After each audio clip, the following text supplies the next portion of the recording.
¿Es pecado la depresión? Ese es nuestro tema. La respuesta es que podemos asegurar puntualmente, rotundamente, que la depresión en sí misma no es pecado. El pecado se genera en las respuestas o acciones que tomamos cuando estamos en una situación de tristeza o de depresión. Hay quienes maldicen, hay quienes agreden, hay quienes hacen muchas cosas.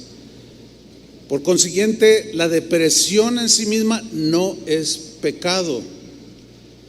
Algunos cristianos afirman que un cristiano, así como usted, como yo, nunca debemos o podemos deprimirnos, a menos de que el cristiano esté en pecado. Esto tampoco es verdad del todo. No necesariamente alguien que se deprime es porque cometió algún pecado o está en pecado, no. Por ejemplo, Elías se deprimió por el temor que le embargó el que una mujer lo amenazara que le iba a quitar la vida. Moisés se deprimió, se puso mal porque el pueblo de Israel no hacía caso a la palabra de Dios. Jeremías le pasó igual, Jonás y muchos otros hombres en la Biblia. Y era gente que no estaba en pecado. Algunos de ellos transgredieron algunas cosas, algunos preceptos de Dios, pero en la depresión en sí misma no estaban cometiendo un pecado. Ahora, hay una verdad que debemos de tomar en cuenta, que no cabe la menor duda de que el ser humano ha sido afectado en todo su ser, espíritu, alma, emociones y en su cuerpo por razón del pecado.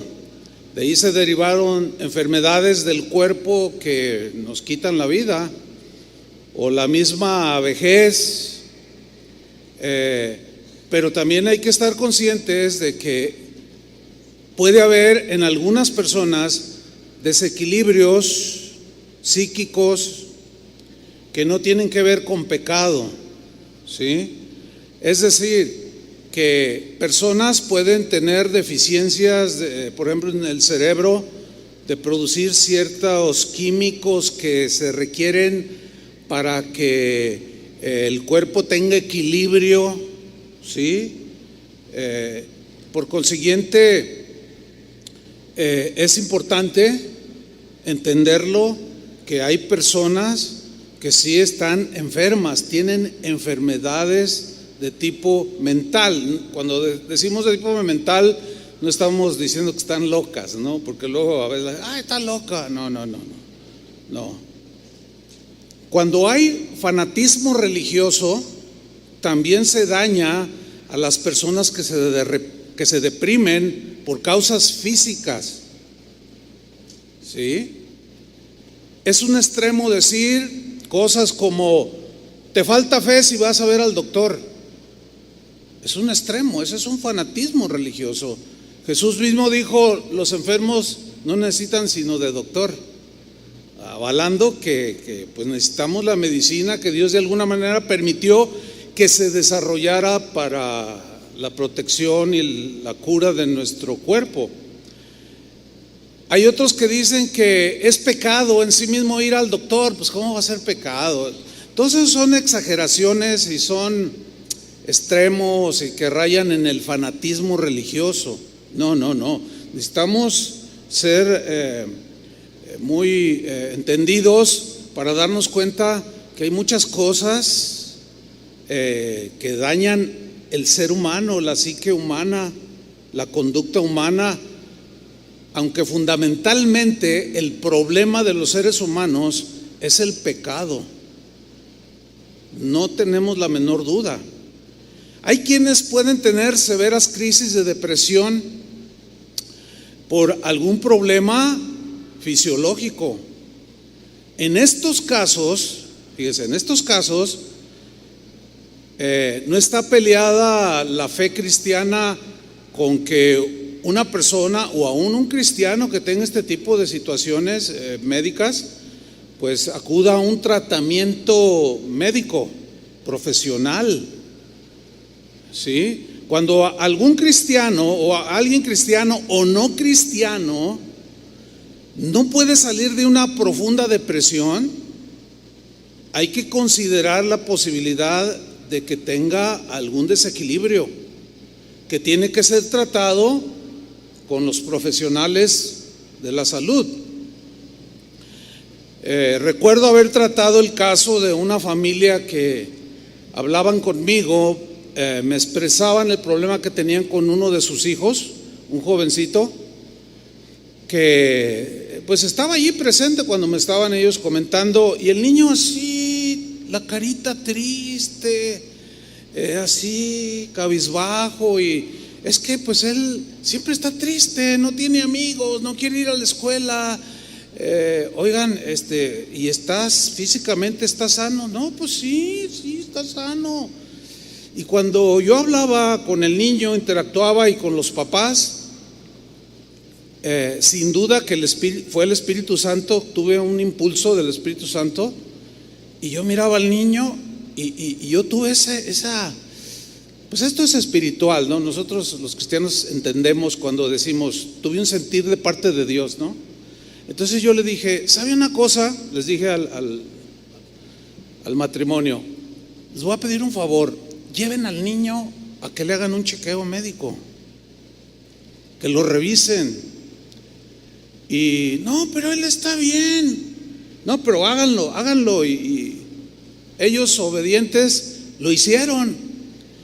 Y al tiempo me comentaron que efectivamente salió a la luz de que él tenía problemas se deprimía el muchachito de una manera inexplicable, porque el matrimonio es sólido, el matrimonio es pues caminan en el Señor, pero el niño entraba en profunda depresión, y descubrieron que algunos químicos que el cerebro genera para su buen equilibrio no los estaba produciendo en las cantidades suficientes, por eso de ahí su depresión. Bueno, el niño fue tratado, el jovencito fue tratado, y hasta donde yo sé, hasta el día de hoy está bien.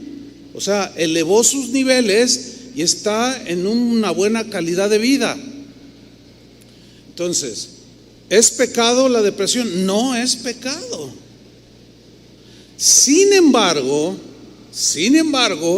es bueno también precisar que sí hay ocasiones en las cuales un cristiano puede entrar en una depresión profunda por haber pecado. Sin duda. Vamos a ver un caso en la Biblia. Hay muchos, pero vamos a ver nada más dos. Uno es el caso del rey David. David era un hombre emocionalmente estable, ¿sí? Pero un día se enroló en un pecado, transgrediendo mandamientos de Dios. Él cometió un grave pecado. Él se vio involucrado en una relación de adulterio, pues con una mujer. No era su esposa, era la esposa de otro hombre, uno de sus soldados. Y en esa relación ilícita quedó embarazada. Y él, confundido, trató de tapar su pecado y mandó traer al soldado, al esposo de la mujer, Betsabé se llamaba. Lo hizo traer del campo de batalla para que estuviera en casa y estuviera con su esposa, y así disimular que el bebé era del marido. Sin embargo, aquel hombre no quiso entrar a su casa. Dijo, no, estamos en batalla, estamos en guerra. Entonces lo que hizo David fue ponerlo al frente de la batalla para que los flecheros, pues, o sea, lo mandó como carne de cañón. De ahí viene la expresión. ¿Ha visto las películas que salen los primeros soldados? Pues esos son los que, carne de cañón, o sea, los primeros que caen, y lo puso al frente de la batalla y lo mataron, murió en la batalla. Bueno, Todo eso que David hizo ofendió a Dios. Dios no estaba nada contento, porque Dios sabe que cuando cometemos cosas así vamos a sufrir, y Dios no quiere que nosotros suframos. No quiere vernos como nos ponemos cuando pecamos.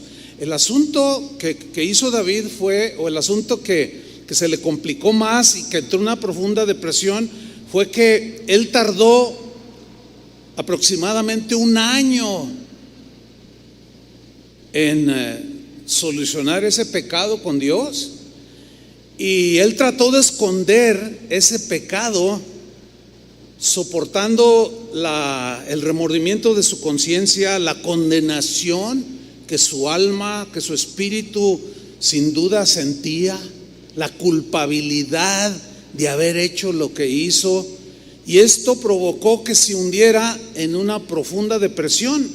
En este caso, la depresión sí fue por causa del pecado. Y quiero pensar que la gran mayoría, o muchas, un buen porcentaje de los episodios de depresión en los cuales los cristianos aún entramos, es por causa de haber pecado y no haber confesado nuestros pecados a Dios y habernos apartado. No los confesamos, permanecemos en ellos, los tratamos de cubrir, y nuestra conciencia no nos deja tranquilos. La paz de Dios se va, el gozo se aleja, se entra en esa depresión. Y David en ese lapso escribió el Salmo 32, versículo 3.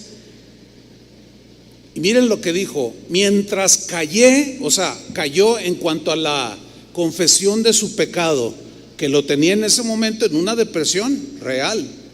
Mientras callé, mientras guardé silencio, se envejecieron mis huesos. Cuando los huesos se envejecen, duelen, ¿no? Es decir, que él pudo manifestar dolencias en su cuerpo por causa del pecado, que produce enfermedades muchas veces, en otras no siempre. Sigue diciendo David: en mi gemir todo el día. Fíjate cómo tuvo episodios en los cuales todo el día estaba en ese dolor, en ese gemir, porque su pecado no le había robado la paz y el gozo de la salvación. Versículo 4: porque de día y de noche, esto habla de algo que era continuo, permanente, se agravó sobre mí tu mano. O eso que en el Nuevo Testamento dice que el Espíritu Santo nos trae convicción de pecado. ¿Sí? Entonces él sentía que esa convicción que el Espíritu Santo le estaba poniendo en su espíritu de su pecado, pues se agravó, pero no lo confesaba y lo trataba de guardar. Y luego añadió al final del versículo 4: se volvió mi verdor en sequedades de verano. No hay nada más hermoso que ver el campo verde. ¿A cuántos les gusta ver el campo verde? Los valles, los árboles verdes, qué hermoso. Pero salga en este tiempo al campo. Yo acabo de salir el viernes pasado, fui a un pueblo aquí cercano. Está todo seco. No es muy agradable. Todas las ramas están así, los arbustos, el pasto amarillo. No hay muchas flores en el campo. Y así se vuelve una vida como la de David en este momento, que su verdor que él tenía, su brillantez, como una flor radiante, se había secado por causa del pecado, y esto lo metió en una profunda depresión.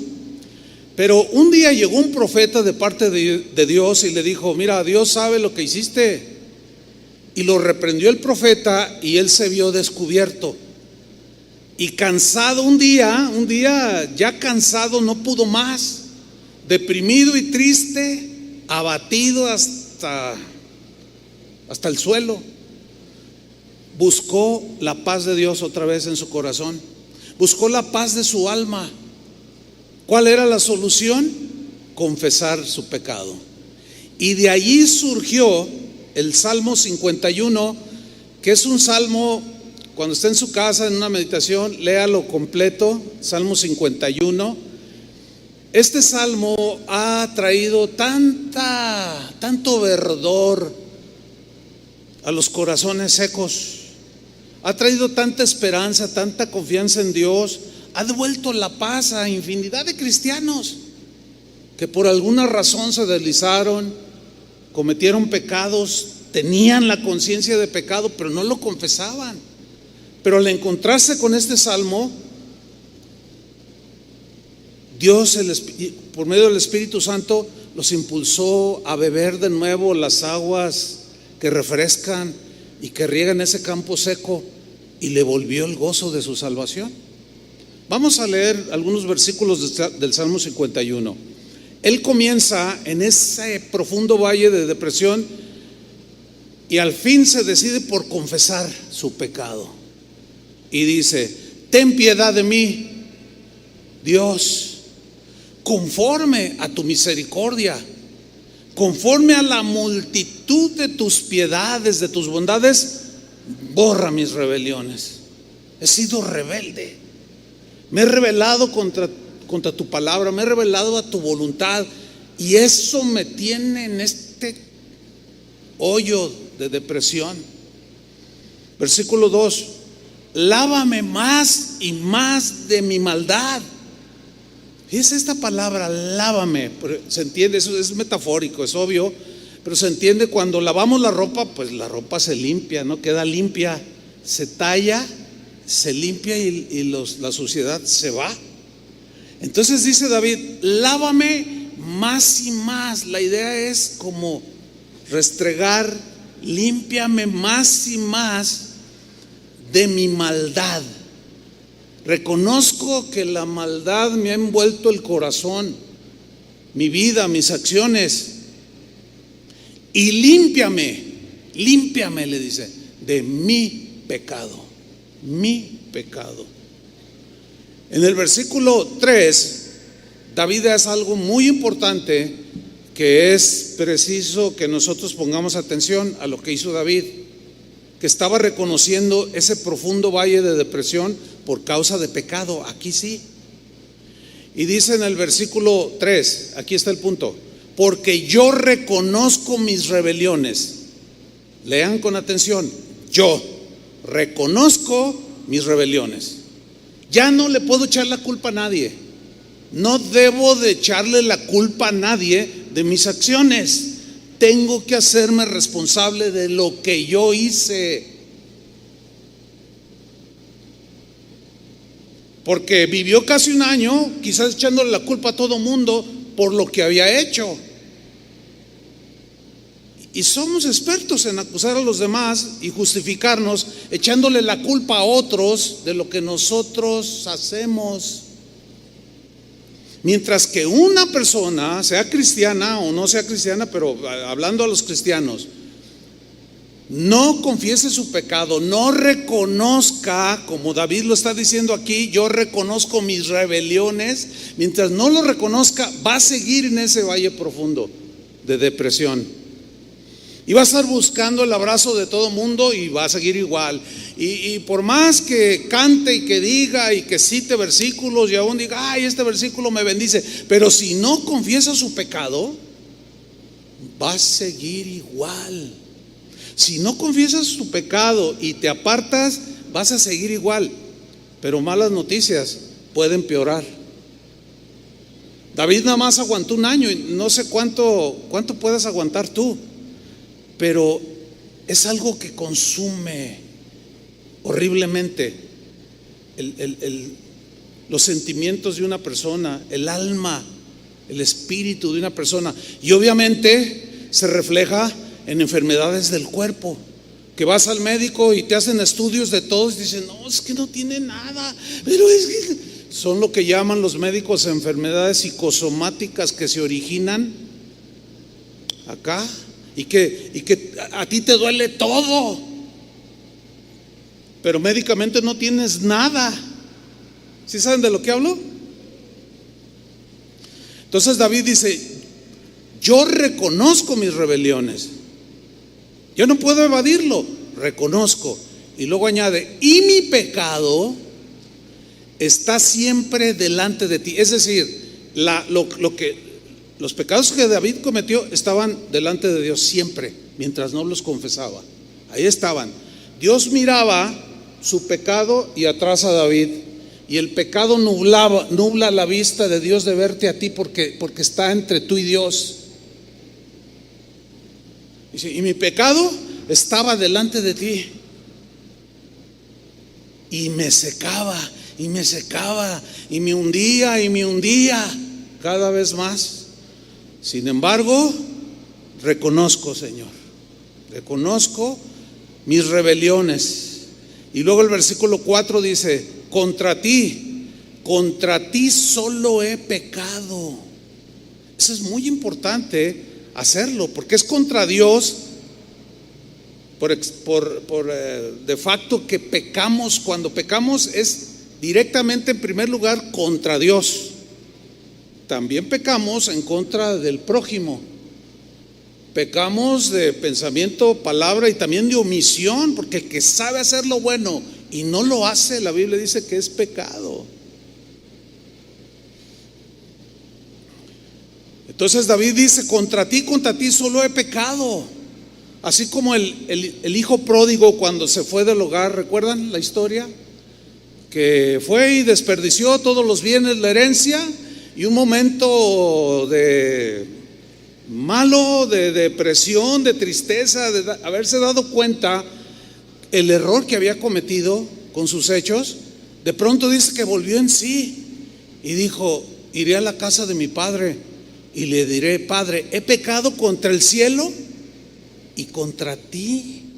Entonces miren, pecamos contra el cielo, o sea, contra Dios, y contra el prójimo, contra la esposa, contra los hijos, contra los padres. Entonces, la raíz fundamental de nuestros males, de nuestros pesares y depresiones, en ocasiones tiene que ver con el pecado, como es en este caso.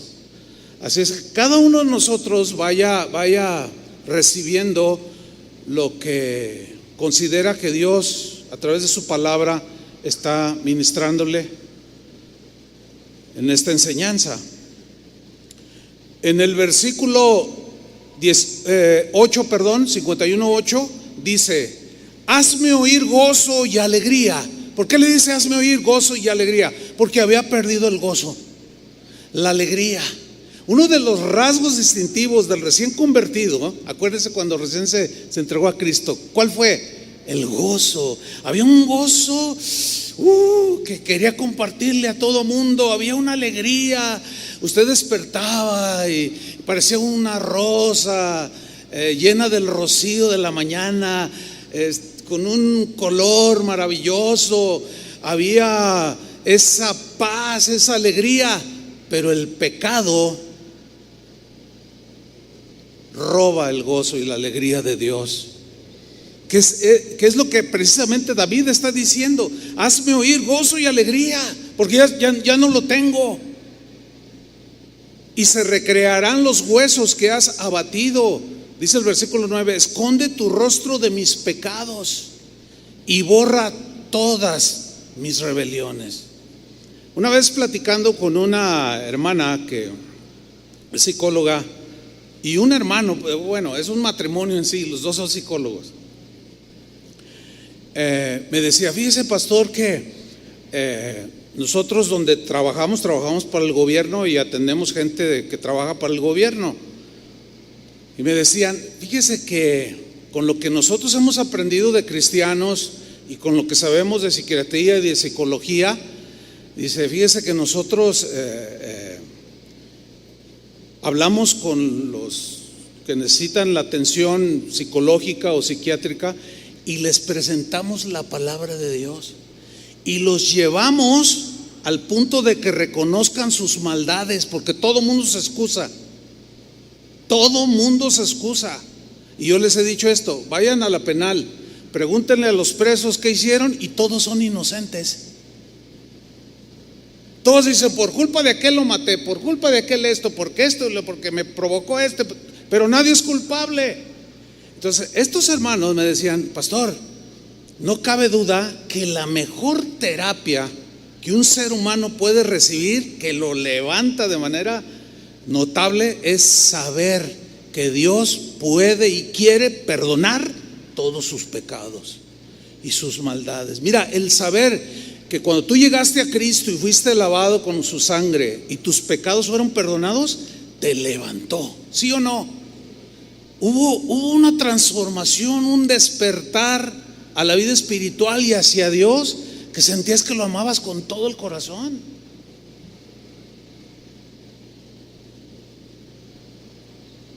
Por eso David, bueno, podemos decir que Jesús, Dios es el psicólogo de los psicólogos, ¿o no? Él nos hizo. ¿Quién mejor que Él sabe cómo funcionamos? Él es el psiquiatra de todos los psiquiatras, es el papá de todos.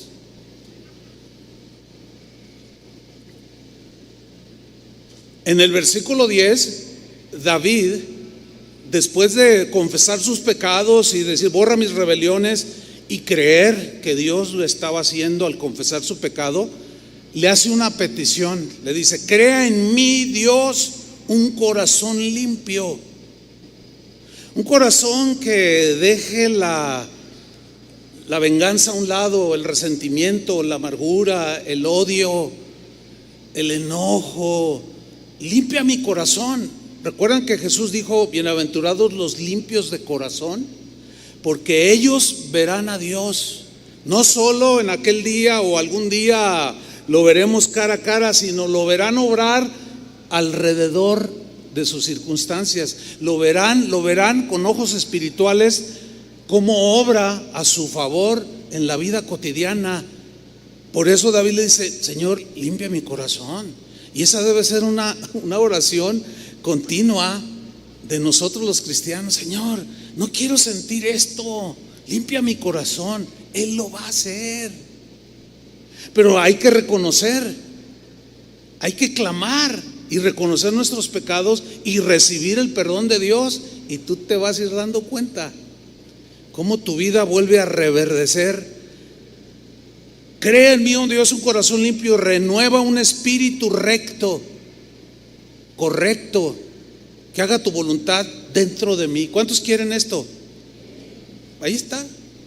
Número 1, reconoce tus pecados, confiésale tus pecados, recibe el perdón de tus pecados y pídele al Señor que te dé un corazón limpio, que Él te limpie y que te dé un espíritu recto. Y así es como vas a ir creciendo en los caminos del Señor, y cada día te vas a parecer más a Cristo. Y luego en el versículo 11 continúa David orando y dice: no me eches de delante de ti. Él tenía esa sensación de que Dios lo hacía a un lado, que Dios lo desechaba, pero Dios no desecha para siempre.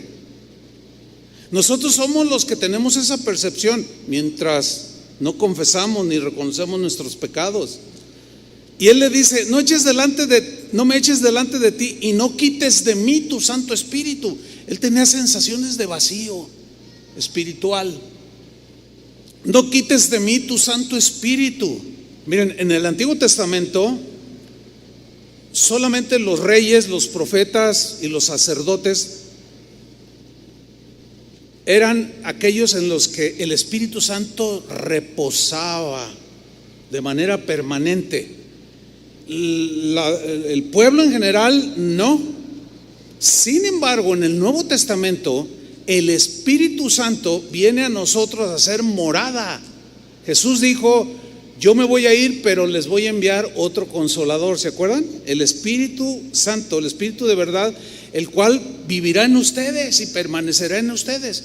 Pero el pecado nos hace tener esas sensaciones de que se me va, se me sale, y luego que se me viene, y luego que se me... No. Ahí está. Pablo dijo en una de sus cartas: no entristezcáis al Espíritu Santo, con el cual fuisteis sellado. Es decir, esa persona del Espíritu Santo que vive en nosotros se entristece cuando mentimos, cuando engañamos, cuando ofendemos, y tenemos esa sensación de vacío y decimos cosas como: ay, ya se me fue. Esa sensación tenía David, que era un rey. No, ahí estaba el Espíritu y era por el Espíritu que él estaba clamando esto. En el versículo 12 dice David: devuélveme el gozo de tu salvación. Ya había perdido el gozo, la alegría. Qué maravilloso es el gozo del Señor, ¿sí o no? Fíjate, Pablo hablaba mucho del gozo del Señor. Jesús habló de su gozo que iba a permanecer en los que creyeran en él. Pero ese gozo nos es robado cuando el pecado nos atrapa. Y se agudiza la situación cuando no lo confesamos. Y se agudiza más cuando no lo reconocemos. Que ese pecado está delante de Dios y está obstruyendo la relación. Devuélveme, le dijo, el gozo de tu salvación. Hoy soy un hombre triste, soy un hombre apagado, seco, y espíritu noble me sustente. Versículo 13: entonces, y solo entonces, enseñaré a los transgresores tus caminos, y miren el resultado de bendición para otros, y los pecadores se convertirán a ti. O sea, fíjate hasta dónde se extiende la bendición cuando tú y yo reconocemos que hemos fallado, que hemos pecado, cuando confesamos, porque nos vuelve el gozo de la salvación, volvemos a ese primer amor, y tú puedes enseñar a otros para que se conviertan a Dios. Eso es maravilloso. Luego en el versículo 14 ya claramente dice: líbrame de homicidios, oh Dios, porque había mandado a la muerte a uno de sus soldados. Líbrame, Señor, el pecado me cegó, no me justifico, lo reconozco, pero líbrame, Señor. No quiero yo ser un asesino. Dios de mi salvación, y cantará mi lengua tu justicia. Y en el versículo 17 termina diciendo una verdad que delante de Dios siempre está ahí: al corazón contrito, o sea, que tiene convicción de pecado y lo confiesa y se humilla, el corazón contrito y humillado no despreciarás tú, oh Dios. Es decir, para reconocer nuestro pecado tenemos que tener convicción. Constricción se refiere a esa tristeza, pero que según Dios, que nos lleva al arrepentimiento y como consecuencia a la limpieza de nuestras maldades, de nuestros pecados. Y ese corazón contrito y humillado no despreciarás tú, oh Dios. En el Salmo 32 versículo 1, David continúa y dice: bienaventurado aquel cuya transgresión ha sido perdonada y cubierto su pecado. Feliz, dichoso, bienaventurado aquella persona, aquel ser humano cuya transgresión ha sido ¿qué? Perdonada. Ahí está el psicólogo de psicólogos, el psiquiatra de psiquiatras, llevándonos a la solución para salir de esas profundas depresiones que muchos cristianos experimentan cuando se dejan atrapar por el pecado. Bienaventurado aquel cuya transgresión ha sido perdonada y cubierto su pecado. Bienaventurado el hombre a quien Jehová no culpa de iniquidad. O sea, ya le borra sus pecados, ahora sí que borrón y cuenta nueva, y en cuyo espíritu no hay engaño. O sea, el corazón sufre una transformación, se vuelve más sincero, ¿entienden? Más abierto delante de Dios. O sea, es para nuestro beneficio. Por eso dice: dichosos, felices, bienaventurados aquellos a quienes Dios no los inculpa de iniquidad y cuyo pecado ha sido cubierto y en cuyo espíritu no hay engaño. Ha habido una transformación y hacia allá es donde Dios nos quiere llevar a cada uno de nosotros. Otro ejemplo en la Biblia de cómo el pecado nos puede conducir a la tristeza y a una profunda tristeza que puede caer en la depresión, ¿sí?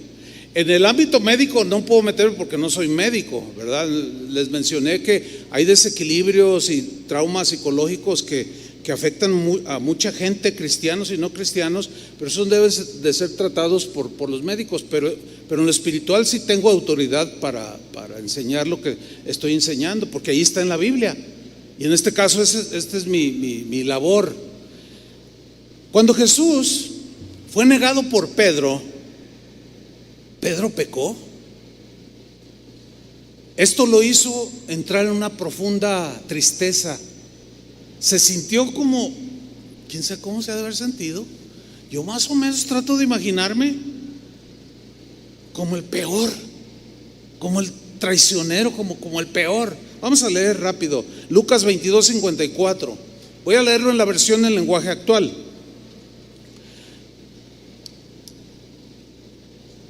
Prenden a Jesús ahí en el huerto de Getsemaní y de ahí partimos la lectura.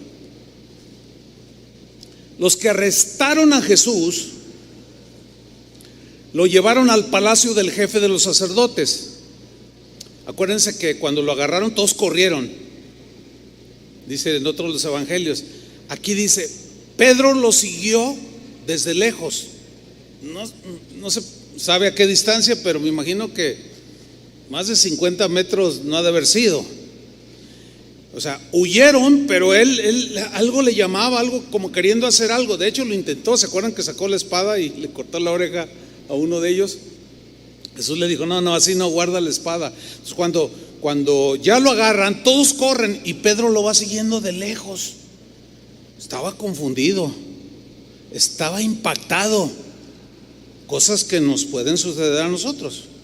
Dice el versículo 55, allí en medio del patio del palacio habían encendido una fogata y se sentaron alrededor de ella. Pedro también se sentó con ellos. En aquel tiempo solían usar capas y se podían cubrir un poco el rostro y pues, ¿quién es? ¿Quién sabe? Yo me lo imagino así, se cubrió y se sentó con ellos, con los que estaban condenando a Jesús, Versículo 56, en eso una sirvienta vio a Pedro sentado junto al fuego, como que las llamas iluminaron su rostro y lo reconoció. Y mirándolo fijamente dijo, este también andaba con Jesús, este es uno de ellos, yo lo vi. Versículo 57, Pedro lo negó y dijo, mujer, yo ni siquiera lo conozco. Miren, cualquiera de nosotros, en un momento de presión, en un momento como el de Pedro, de confusión, podemos pecar, podemos fallar. El problema no es fallar, sino cómo enfrentas el error de haber fallado. Porque somos seres humanos propensos a fallar. La Biblia dice, no hay un solo justo. No hay hombre en la tierra que nunca peque. Todos pecamos porque nacemos ya con la naturaleza inclinada hacia la maldad. Ese no es tanto el problema, sino el problema es qué vamos a hacer o cómo vamos a responder cuando fallamos. ¿Lo vamos a guardar el pecado, la maldad, o lo vamos a confesar a Dios? Ese es el punto. Entonces él dijo, mujer, ni siquiera lo conozco. Versículo 58, al poco rato, no pasó mucho, un hombre lo vio y dijo, tú también eres de los seguidores de Jesús. Yo te conozco, sé que andabas con ellos, hasta demonios sacaste, qué sé yo. Pedro contestó, no hombre, no lo soy, no, yo no soy ese que tú dices. Volvió a negarlo la segunda vez. 59, como una hora después, otro hombre insistió. Fíjense cómo era conocido, porque fueron 3 personas distintas. Otro hombre dijo, yo estoy seguro de que este era uno de sus seguidores, pues también es de Galilea. Pedro contestó, hombre, ni siquiera sé de qué me hablas. En la Reina Valera dice que él maldijo. Algunos, yo me inclino a decir que eso de maldición, de maldecir, no fueron palabras groseras, sino de negación que lo conocía. Porque decir otra cosa que Dios no es o negarlo es como mal decir, hablar mal. Ahora, ¿qué sucedió? En el versículo 60, hombre, ni siquiera sé de qué me hablas. No había terminado Pedro de hablar cuando de inmediato el gallo cantó. En ese momento, aquí es donde quiero que pongan mucha atención. Porque Jesús le había dicho que lo iban a crucificar y Pedro dijo, no, yo doy mi vida por ti. Dijo, mira Pedro, no confíes tanto en ti, en pocas palabras, ¿no? Confía en mí, en Dios. No, yo soy acá el Juan Camaney, yo soy el superhombre, ¿verdad? El capitán, no sé qué. Y Jesús, que sabe el futuro y todo, también lo permitió para enseñarle. Entonces le dice, mira Pedro, tranquilo. No, que yo, mira, antes de que cante el gallo me vas a negar 3 veces. No, tú vas a ver que no. O sea, no confíes en tu propia prudencia. Reconoce al Señor en todos tus caminos, encomienda a Él tu día, tus caminos, tus negocios, tu familia, y va a funcionar mejor, te lo aseguro. Entonces dice que el gallo cantó, versículo 61, y aquí quiero que pongan atención. En ese momento, justo cuando el gallo canta, después de que Pedro lo negó 3 veces, Jesús se volvió. Me gusta esta traducción porque plasma como más vívido el momento, lo cual me comprueba de que no era muy lejos la distancia. Han de haber sido entre 30, 20, 25 metros, qué sé yo. Dice que Jesús se volvió y miró a Pedro. Sus miradas se cruzaron o se encontraron. Ahora, ¿cómo lo miró Jesús? Así como cuando tú miras al que te cae mal, así con ojos de que lo quieres fundir. No, porque no es igual que tú, ni que yo. Porque el lenguaje corporal, el cuerpo también tiene un lenguaje. Las miradas tienen un lenguaje. Las muecas, las sonrisas. Fíjate, una sonrisa puede ser bien sincera, así como de simpatía, y una sonrisa así de, me los vas a pagar. No, qué horribles somos, ¿a poco no? No, así hablando en plata pura. Somos seres, la verdad, despreciables. Sin embargo, para Dios que nos creó, nos ve diferentes. Por eso quiere ver a Cristo formado en nosotros. Y esa mirada no era de condenación, estoy convencido que no. Era una mirada que es la misma con la que te mira a ti cuando fallas, como cuando me mira a mí cuando me equivoco. Una mirada llena de compasión, de paciencia, una mirada tierna que no ha cambiado, hermanos. La misma mirada que recibió Pedro es la misma con la que te mira a ti. Porque mira la reacción de Pedro. Jesús se volvió y miró a Pedro. Entonces Pedro se acordó de lo que Jesús le había dicho. Hoy, antes de que el gallo cante, vas a decir 3 veces que no me conoces. Ahora, fíjate lo que le pasó a Pedro. 62. Pedro salió de aquel lugar. Yo imagino que salió a paso veloz o corriendo, no lo sé. Y se puso a llorar. Y el texto dice, con mucha tristeza, con mucho remordimiento, con mucho cargo de conciencia. ¿Cómo es posible que lo negué? Tanto bien que me hizo y en lo que he terminado. ¿Cuánto necesitamos al Señor? ¿Cuántos dicen amén? ¿Cuánto necesitamos mirar a los ojos todos los días al Señor? Porque Él nos mira y su mirada es la misma. Nos quiere llevar a un arrepentimiento, como fue el caso de Pedro. Nada más que esa mucha tristeza que dice el texto, sin duda que se sintió el ser más despreciable. con una convicción de haberle fallado al Señor, con un cargo de conciencia espantoso. Sin embargo, no lo hundió en la depresión, sino que fue precisamente esa mirada que le trajo convicción de su error garrafal, que al arrepentirse lo levantó. De allí que David dijo: bienaventurado aquel cuya transgresión, aquel al cual Dios no inculpa de iniquidad, aquel que le son borrados sus pecados, porque es cuando Dios nos levanta.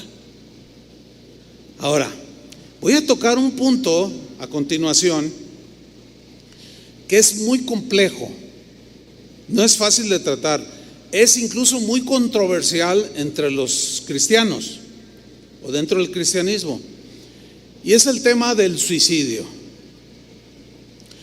Porque hay quienes se quitan la vida cuando están en profunda depresión. Pero el tema es amplio, pero voy a dar nada más algunos puntos que considero propios para esta enseñanza. Miren, la Biblia registra por lo menos 6 casos de personas que se quitaron la vida, se suicidaron por distintas razones.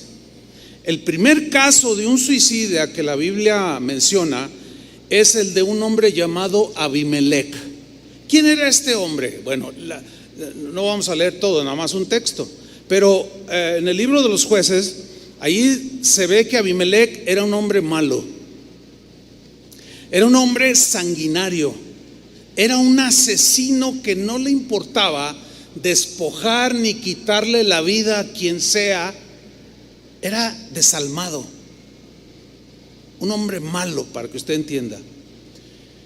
Hubo un momento en que pues había guerra. Siempre en esos tiempos bíblicos había mucha guerra con las tribus aledañas, y aunque este hombre Abimelec pertenecía al pueblo de Dios, era un hombre sanguinario. Y en una de esas guerras, dice el libro de los Jueces que una mujer X, no dice el nombre, agarró una piedra, no sé, para defenderse allí y la lanzó. ¿Y qué creen? Que le da en la cabeza a este hombre llamado Abimelec. Le fracturó el cráneo. ¡Pum! Cayó, ¡paz! El golpazo, y medio que perdió el conocimiento. Pero miren lo que sucedió. Jueces 9:54. Cuando le cae la piedra, le fractura el cráneo porque cayó, estaba mal. Dice, rápidamente, dice aquí el texto, llamó a Abimelec a su ayudante de armas y le dijo: saca tu espada y mátame. Si nos quedamos ahí, la lectura, si nos quedamos hasta ahí en ese punto, la idea no es transmitida como debiera, porque hay una razón que la analizamos y dices: ay, no inventes. Le dice a su escudero: saca tu espada y mátame, traspásame. Y luego añade: no quiero que se diga que una mujer me mató. Qué vergonzoso que un hombre como yo, un macho mexicano,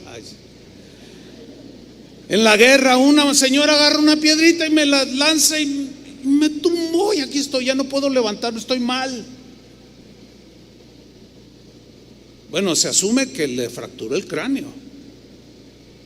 Si una piedrita así chiquita te puede causar mucho daño, imagínate. Se entiende que era una piedra de buen tamaño. Y dice: no quiero ser avergonzado y que digan: Abimelec lo mató una señora. O sea, el tipo le daba, fíjate el orgullo que se cargaba este asesino. No pudo ser de hombre a hombre, fue una señora que aventó una piedrita y me cayó a mí. Y no puedo permitir semejante vergüenza. Fíjate nada más qué tontera de razonamiento, qué manera tan torpe de razonar para no ser avergonzado. Hay mucha gente que llega a esos extremos. Es que me da vergüenza esto, es que ya no puedo, ay, es que lo que me hicieron, es que ya mira cómo vivo, ya para qué vivo, y se quitan la vida. Increíble, ¿no? Ahí está un ejemplo. Entonces su ayudante, ¿qué hizo? Le clavó la espada y Abimelec murió. El segundo caso es de un hombre más conocido, era el rey Saúl.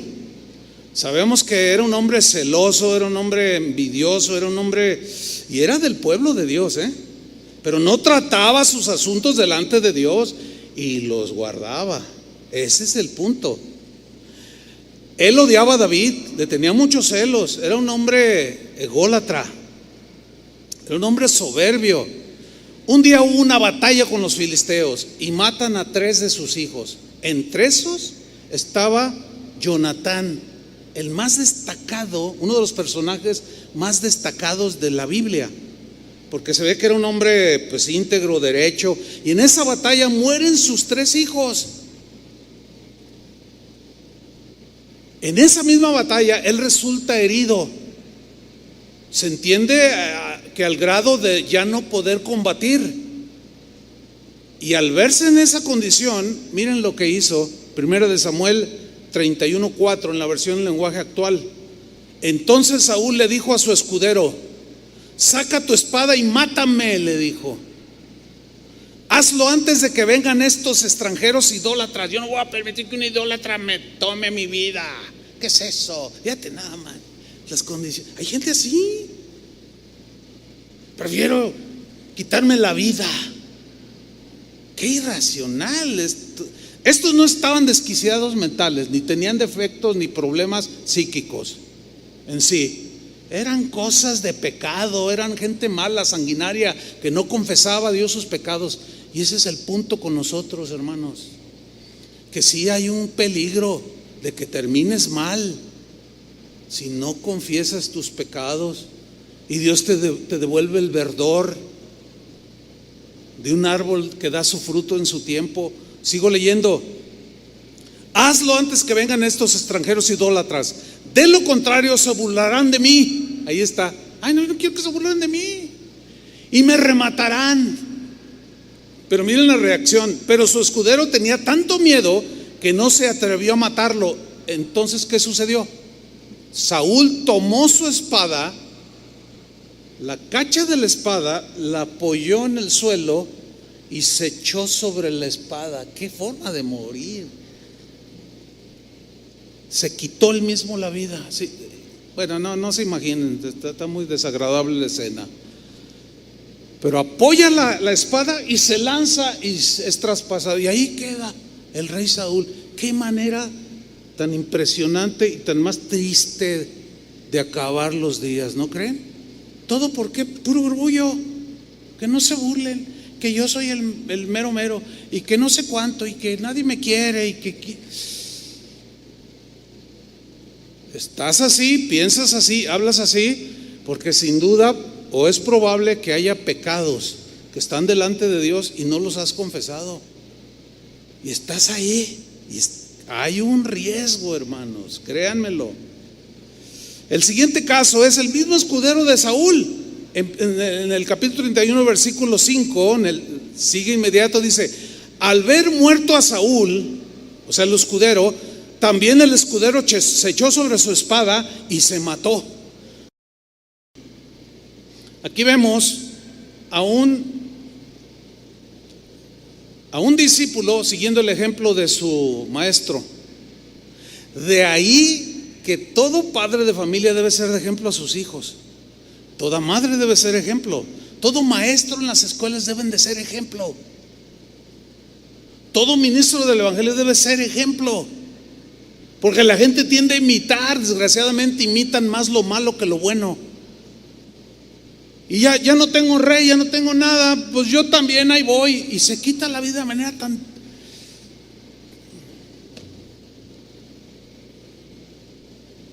terrible. ¿Qué forma de terminar la vida? Otro caso es el de un hombre llamado Aitofel. ¿Quién era este hombre? Miren, David tenía varios hijos. Uno de ellos se llamaba Absalón, ¿se acuerdan? Bueno, este Absalón no salió con el corazón noble como el de David. Este era rebelde. Dice la Biblia que hay una versión que dice que era guapísimo. O sea, era un hombre muy, muy atractivo. Tenía una cabellera así bien rizada y era un hombre que lo miraban impresionaba. Y luego hay mujeres que se dejan impresionar así muy frívolamente. No, pues el tipo siempre andaba acá muy... Bueno, él un día dijo: yo quiero ser rey. O sea, no se esperó para heredar el reino ni siquiera. Además había otros arriba de él o antes de él. Y se rebeló contra su padre, Absalón. Y Aitofel lo apoyó.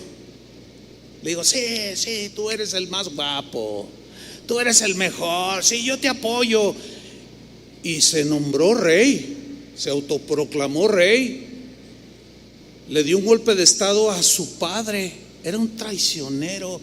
Qué horrible ser traicionado, y más por un hijo. Es de los eventos más difíciles que un ser humano puede enfrentar, la traición de alguien, y más cercano al cual amas. Bueno, este tal Aitofel, que apoyó a Absalón, hubo un momento en que siguió aconsejando a Absalón y a los israelitas que apoyaban a Absalón, pero no le hicieron caso. Y miren lo que sucedió. Segundo de Samuel 17:23, versión Palabra de Dios para Todos. Al ver a Aitofel que los israelitas no habían seguido su consejo, o sea, como decían: no, bueno, lo que dijiste antes estaba bien, pero no queremos oírte. Al ver que no habían seguido su consejo, fíjense lo que hizo: calladito, ensilló un asno, dice, y se fue a su pueblo natal. Fíjense su proceder, pongan atención. Después de dejar en orden todos sus asuntos, pagó la luz, el teléfono, dejó su testamento, arregló todos sus asuntos bien. Después de dejar en orden sus asuntos familiares, se ahorcó. Pero ¿cuál fue la razón? Porque ya no sirvo para nada, ya nadie me hace caso. ¿Para qué estoy en este mundo? Mucha gente piensa así. Eso no es más que un orgullo que te puede destruir. Fue y se ahorcó y murió y fue sepultado en la tumba de su padre. ¿Notan las maneras de morir tan tristes? Bueno, está el caso de otro hombre llamado Zimri. ¿Quién era Zimri? Era un comandante del ejército de Israel. Él, para llegar a sentarse en el trono de Israel, asesinó al rey que estaba en ese momento. Se llamaba Ela, así se llamaba él. Pero obviamente se hizo toda una revuelta. Defendieron pues ese reinado.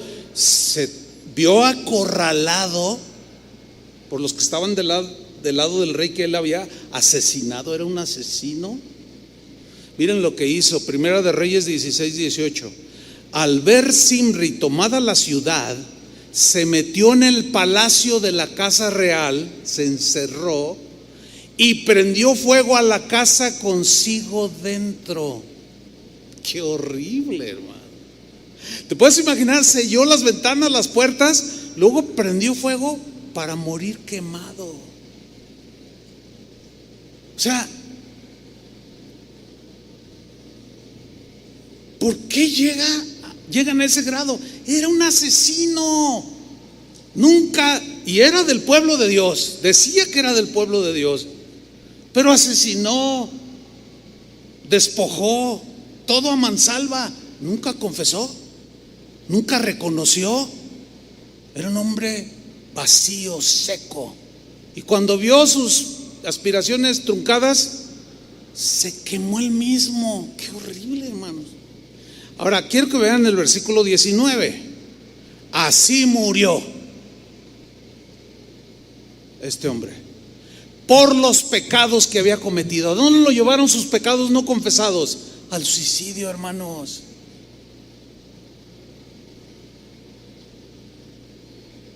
Al suicidio, y de una manera espantosa, haciendo lo malo ante los ojos de Jehová y andando en los caminos de Jeroboam y en el pecado que éste cometió al hacer pecar a Israel. O sea, no solamente era despiadado, siguió los pecados de otros y los demás influyó en otros para que también pecaran.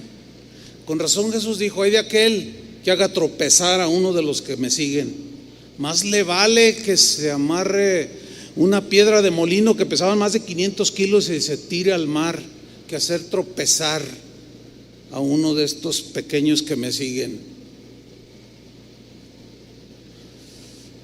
Y finalmente, Judas pues es el personaje bíblico más famoso que cometió suicidio.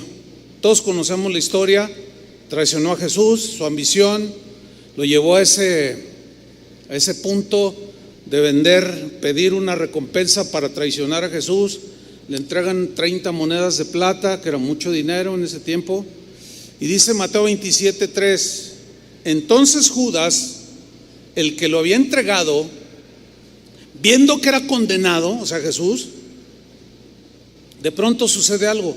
Devolvió arrepentido las 30 piezas de plata a los principales sacerdotes y a los ancianos, diciendo: yo he pecado entregando sangre inocente. Noten que su confesión no es con Dios, es con los hombres. Les está diciendo a los sacerdotes, a los corruptos de ese tiempo.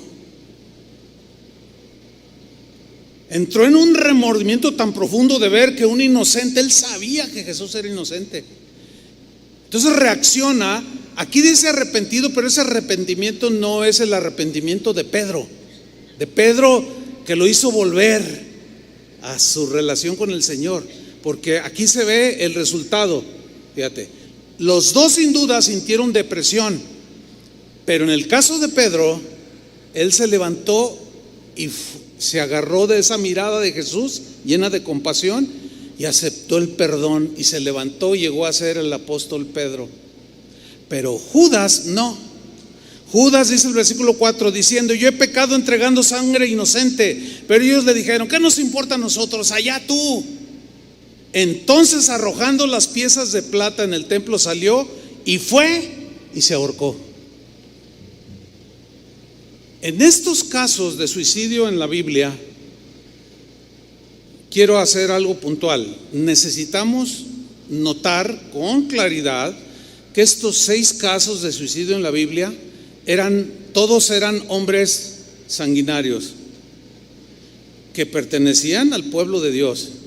Eran hombres traicioneros, eran ambiciosos, eran codiciosos, eran perversos, eran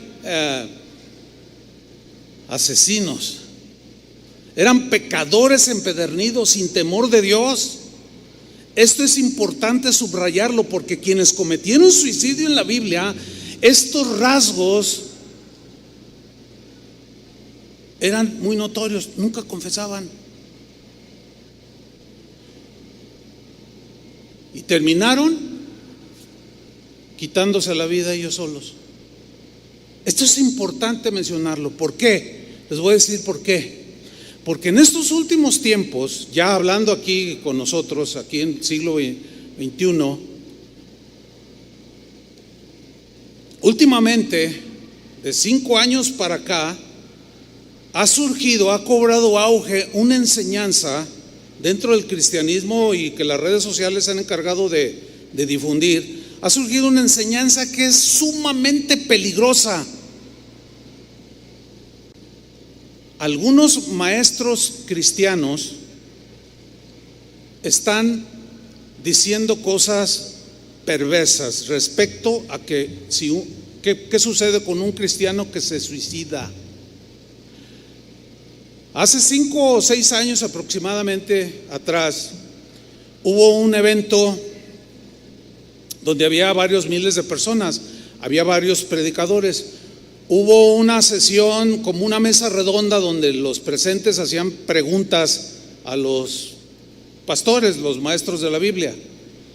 Entonces, uno de los asistentes le hizo una pregunta a un pastor que pues es reconocido y lo tienen en alta estima, y le preguntaron la siguiente pregunta: ¿qué pasa con un cristiano que se suicida? Y este pastor, sin medir consecuencias de la diversa audiencia que tenía allí, contestó sin miramiento alguno lo siguiente. Dijo: se va derecho al cielo. Gente que estaba allí presencial en esa conferencia, había buena cantidad de pastores y miembros de las iglesias en general, se levantaron en señal de desaprobación de tal afirmación tan absurda, tan falta de sabiduría, soltarla así. No pasa nada. Nuestra salvación en Jesús está segura. Hagas lo que hagas, te pegas, te suicidas, te vas derechito al cielo. Muchos de ellos se levantaron y se salieron. Ahora, yo en lo personal, yo quiero decirles esto a ustedes en esta mañana. Es muy importante. Yo quiero resaltar lo siguiente. Escuchen, ninguno de los hombres de Dios que vemos en la Biblia que se deprimieron profundamente, aún algunos de ellos desearon morir en ese momento. Algunos también le pidieron a Dios: quítanos la vida, Señor. ¿Se acuerdan? Ya vimos algunos, como Elías, Jonás, etcétera. Sin embargo, ninguno de esos hombres de Dios jamás de los jamases intentaron siquiera ni insinuaron nada acerca de quitarse la vida por su propia mano.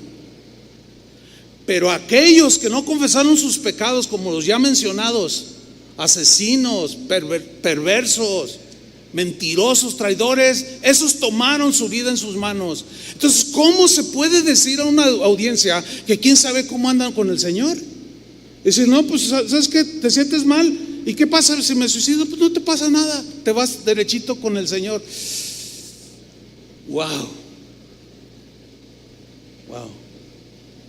Yo estoy convencido, porque pues no lo veo en la Biblia, que ni Job, un hombre que verdaderamente padeció, y yo creo que ninguno de nosotros se puede igualar a Job en su sufrimiento, que lo metió en sí dijo cosas, pero nunca intentó quitarse la vida. Tampoco Moisés, este pueblo ya, Señor, mejor, a ver, pásame la espada, Aarón.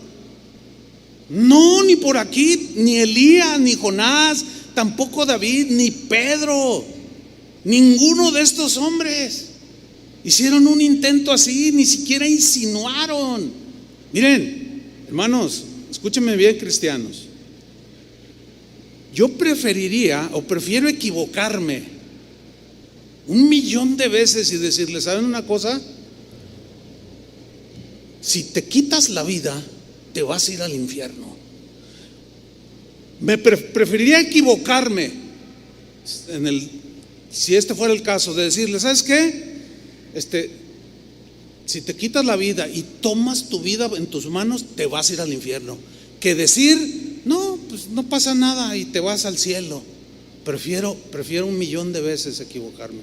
Porque si alguien, o eventualmente, porque esto es controversial, yo lo sé y no tengo tiempo para hablar un poco más de esto, quizá en otra ocasión, porque es probable que algunos, al escuchar una aseveración así, y no es probable, así ha sucedido, hermanos.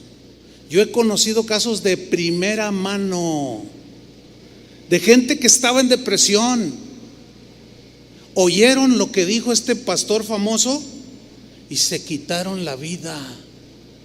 De ese acontecimiento de hace 5 o 6 años a la fecha, hay una serie de suicidios de pastores, incluso de gente en las iglesias. No, pues ya me voy con el Señor. ¿Para qué estoy aquí si la vida? Mira nomás cómo está la pandemia, y luego esto y luego lo otro, no tengo trabajo. Mejor, Señor, ya me voy contigo. ¿Saben una cosa, cristianos? Los únicos que tomaron su vida eran hombres que nunca confesaron sus pecados. De ahí la importancia de que los reconozcas. ¿Me explico? Espero haberme explicado. De que los confieses, porque te puede arrastrar. Bueno, yo sé que hay una pregunta que es legítima. La pregunta es esta: ¿y qué con un cristiano que sí tiene perturbación mental? O sea, sí tiene desajustes psicológicos, enfermedad natural, y esto lo mete en una profunda depresión y no está en sus 5 sentidos. ¿Y qué pasa con alguien así que finalmente en un arrebato o en un momento terrible se quita la vida. ¿Saben cuál es mi respuesta? Mi respuesta es la siguiente: ese es un terreno que no me compete a mí. Yo no puedo invadir ese terreno que solamente a Dios le compete, por obvias razones. Pues yo, ¿cómo voy a decir si se va al cielo o se va al infierno a alguien que no está en sus facultades? ¿Me estoy explicando? Estoy hablando a ustedes que no se ven mal, pero que quizás siguen con sus cosas no confesadas. Ese es el riesgo que se corre.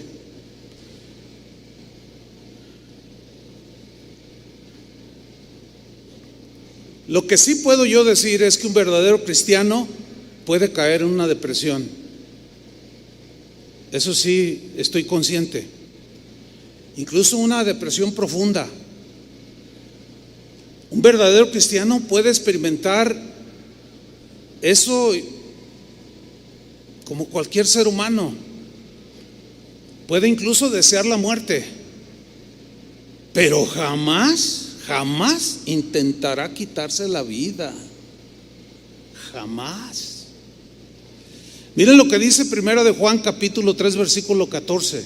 Nosotros sabemos, dice Juan, que hemos pasado de muerte a vida porque amamos a los hermanos. El que no ama a su hermano permanece en muerte. Lean el versículo 15. Todo aquel que odia a su hermano es ¿qué? Homicida. Homicida es aquel que arrebata la vida de otro ser humano. Y el que se autoarrebata la vida que no le pertenece, porque como dijo Job, refiriéndose a sus hijos que habían muerto, Jehová dio, Jehová quitó. Jehová Dios da la vida, solo Dios la puede quitar. Nosotros por ninguna justificación podemos hacerlo, porque caemos en el rasgo de homicidas. Yo sé que algunos lo van a justificar, yo entiendo esto, lo he estudiado por años. Y van a decir, no, pero pues es que, y argumentan. Pero miren lo que dice: todo aquel que odia a su hermano es homicida. Y sabéis que ningún homicida, y ahí entra el suicida,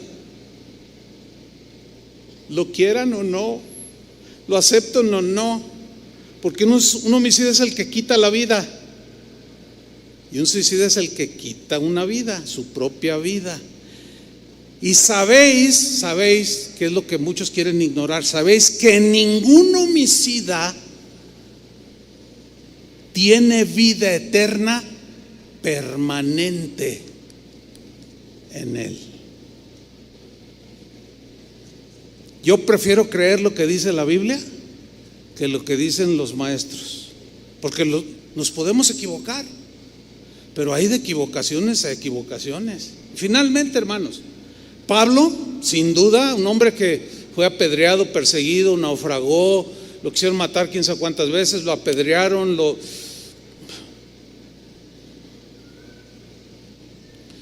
Pablo fue un hombre que sin duda tenía suficientes razones para en algún momento terminar con su vida, porque muchos lo han hecho. Sin embargo, no lo hizo. ¿Pero por qué Elías no se quitó la vida? ¿Pero por qué Job no se quitó la vida? ¿Y por qué Abraham, cuando iba a ver que sacrificar a su hijo, pues mejor me mato yo? ¿Por qué no? Ningún hombre ni mujer como los que menciona la Biblia, ni siquiera insinuaron, ni intentaron siquiera quitarse la vida. ¿Y por qué esos otros 6 sí? ¿Y por qué Pablo no? Teniendo razones suficientes. Por muchísimo menos, mucha gente se quita la vida de lo que el apóstol Pablo vivió.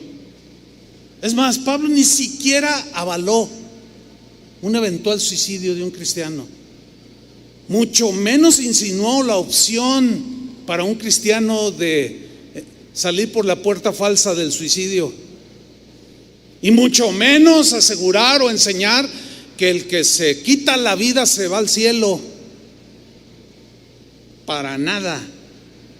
Termino leyendo 2 Corintios 4:7 y dice así: cuando Dios nos dio la buena noticia, o sea, el evangelio, puso, por así decirlo, un tesoro en una frágil vasija de barro. O sea, él decía: yo soy como una vasija, y lo que depositó, eso es lo valioso, el evangelio. Ahora, ¿en qué consiste el evangelio? ¿En un evangelio con la opción de muerte o de vida? Pregunto. Pues de vida. Bueno, continúo. Así, cuando anunciamos la buena noticia, la gente sabe que el poder de ese mensaje viene de Dios.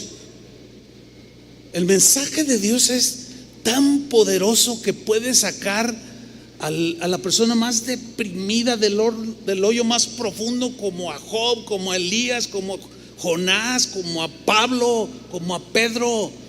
Ese mensaje es poderoso. No creo que haya opción de que ese mensaje se haya rebajado su poder para tener la opción: pues me encierro en mi cuarto, prendo fuego, agarro un cuchillo y me tiro sobre él, agarro una pistola y me tiro un balazo. Pero para nada, ¿en qué mente cristiana cabe eso, hermanos? Bueno, al menos Casa de Oración reprueba esa enseñanza. No coincidimos con ella, porque lo que me dice la Biblia es otra cosa, y Pablo lo está diciendo. La buena noticia, el poder, tiene un poder, es el mensaje de Dios, no es de nosotros, que somos tan frágiles como el barro, pero el mensaje tiene poder. Dice el versículo 8: por eso, aunque pasamos por muchas dificultades, no nos desanimamos. O sea, en otra parte dice que sí se entristecía, pero no al grado de decir: ya, Timoteo, traspásame con la espada. No inventen. ¿De dónde? Entonces dice: sí, tenemos muchas dificultades, pero no nos desanimamos al grado de ya no tengo esperanza. No, tenemos preocupaciones, sí, tenemos preocupaciones, pero no perdemos la calma. La gente nos persigue, y cómo sufrieron la persecución, pero Dios no nos abandona. Nos hacen caer, pero no nos destruyen. A donde quiera que vamos, todos pueden ver que sufrimos lo mismo que Cristo, y que por obedecerlo estamos siempre en peligro de muerte. Qué vida tan difícil, hermanos. Pero también pueden ver por medio de nosotros que Jesús tiene poder para dar vida. Él dijo: las palabras que yo les he hablado son espíritu y son vida. Jamás puede producir en la vida de un creyente o de un cristiano el quitarse la vida. Y si alguien lo logra, es porque era como un Zimri, como un Aitofel, como un Saúl, como un Judas, que traicionaron, mintieron, asesinaron, pero nunca confesaron sus pecados y nunca salieron de ese hoyo de la depresión y decidieron terminar con su vida. No, hermanos, eso no es para nosotros. Reprobamos ese mensaje. Creemos que el evangelio es vida, da vida. ¿Quién no ha tenido esos tiempos difíciles? Todos. Pero ¿cuántas veces el Señor nos ha levantado con su palabra? A ver, digan amén o no digan. Yo he tenido momentos difíciles, pero jamás por acá, no. Encuentro mucha palabra de Dios que me levanta, que me da ánimos para continuar. Y cuando leo la promesa de Apocalipsis, allá en el cielo no habrá más llanto, ni más tristeza, ni más dolor, y se acabó. Pero aguanten, cristianos, como verdaderos cristianos, porque el que decide quitarse la vida y lo logra fue un apóstata, porque negó el poder de Dios, negó el poder del evangelio y negó que Dios es fiel para perdonar sus pecados, y decidió tomar justicia por su propia mano, pero el fin es de perdición eterna. Había que decirlo y se dijo, como dicen por ahí. ¿Cuántos creen que el evangelio es el poder de Dios para salvación? Dele un aplauso al Señor. Gracias, Señor.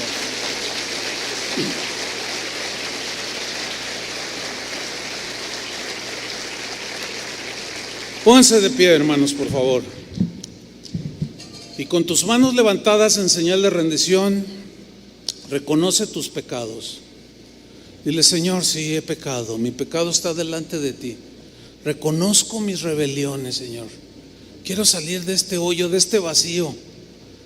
Vuélveme el gozo de tu salvación, Señor. Necesito tu paz que he perdido. Pero confieso mi rebeldía. Confieso mis sentimientos malos, mis maldades, mis rebeliones, Señor. Bórralas. El apóstol Juan dijo: si confesamos nuestros pecados, Él es fiel y justo para perdonarnos y limpiarnos de toda maldad. Señor, confesamos nuestros pecados. No queremos atesorarlos.